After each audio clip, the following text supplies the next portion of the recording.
Welcome to my first ever video, and I think I'm gonna make it a zero to hero journey for Guild Wars 2.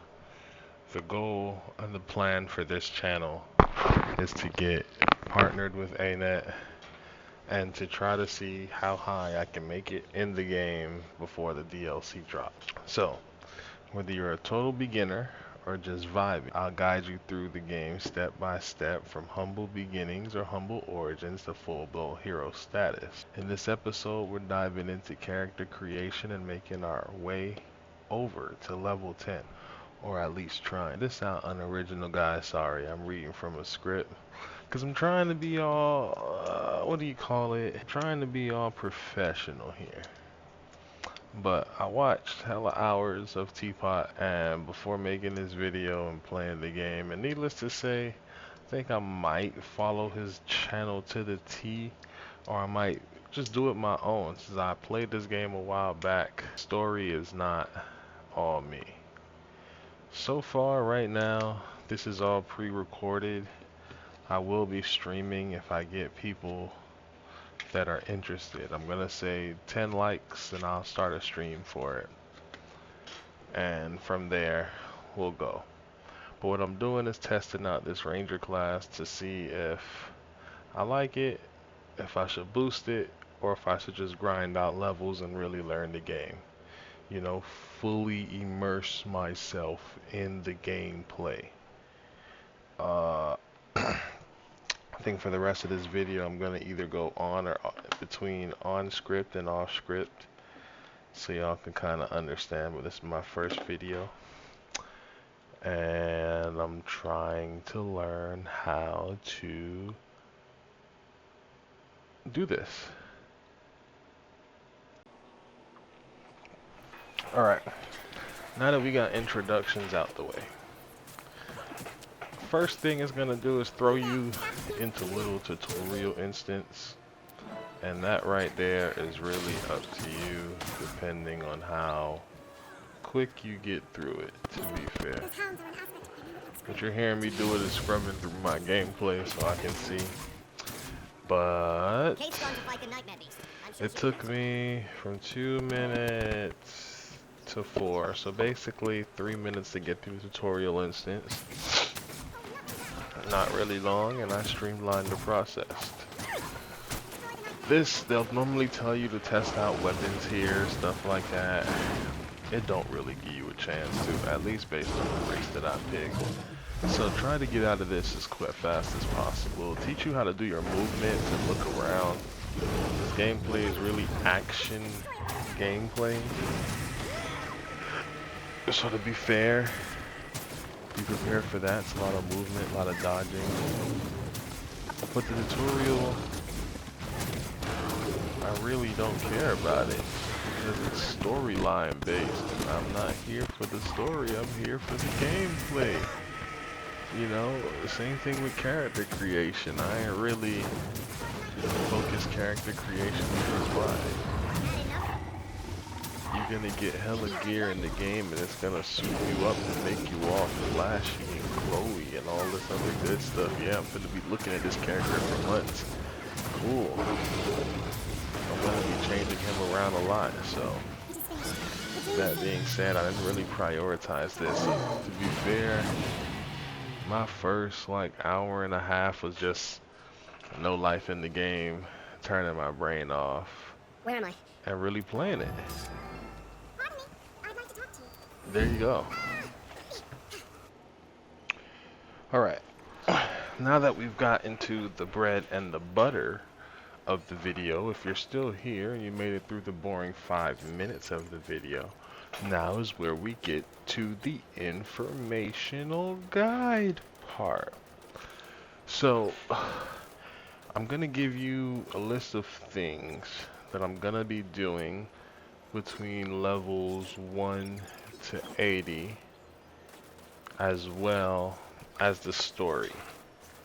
This is what I'm gonna do. I did a lot of research and I've asked a lot of chat GPT, and these are the stuff that they gave me. Map completion. Map completion gives a great amount of XP. Hearts, waypoints, vistas, point of interest, and jumping puzzles. They give a lot of XP. Some give great rewards. But they said I'm gonna need that if I want any Season 1 legendaries. That's goal. Well, legendaries are goals. So I'm gonna eventually try and grab them, but for the time being, we're gonna work on it ahead of time so we don't have to do it later on, or do a good bit of it. Waypoints, I heard that's fast travel. Basically, we need those. We need those. Vistas and point of interest, don't know what those are. Do I need them? Probably not.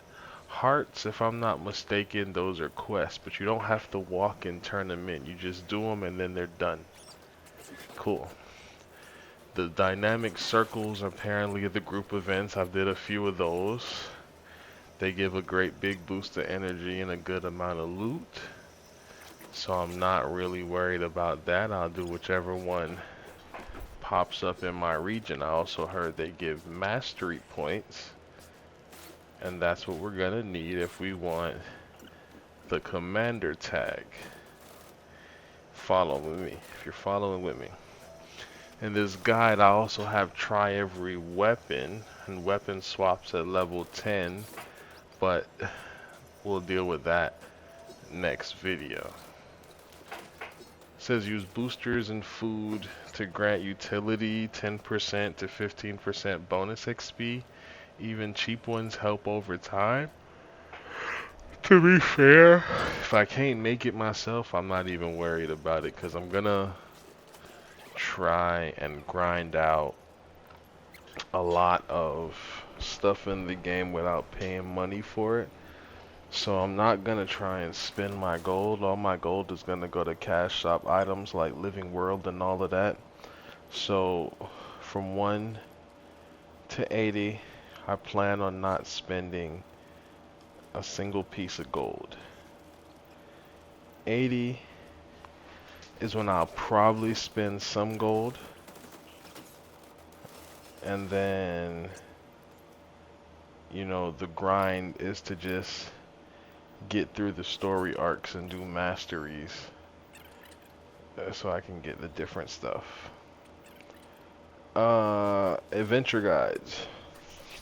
The adventure guide is going to be my main source of experience. That, along with the story mode progression, is going to be my main source of experience. So I have a streamlined way to level 80 without boosting.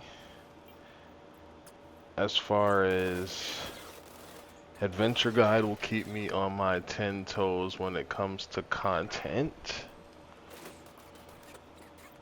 Gear, we're gonna upgrade gear every time we get it, so we can understand gear.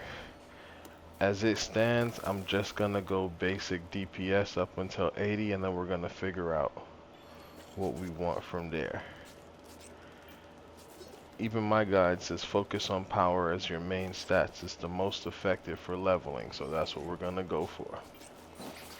Class specific suggestions, it says if you made elementalist, try scepter / focus for better survivability than staff early on.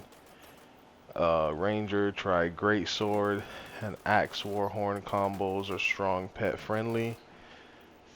Not next video, but maybe the video after, because I did this after I recorded a good amount. Warrior, try hammer or axe, control and damage mesmer. Great sword for range burst, sword for clone generation.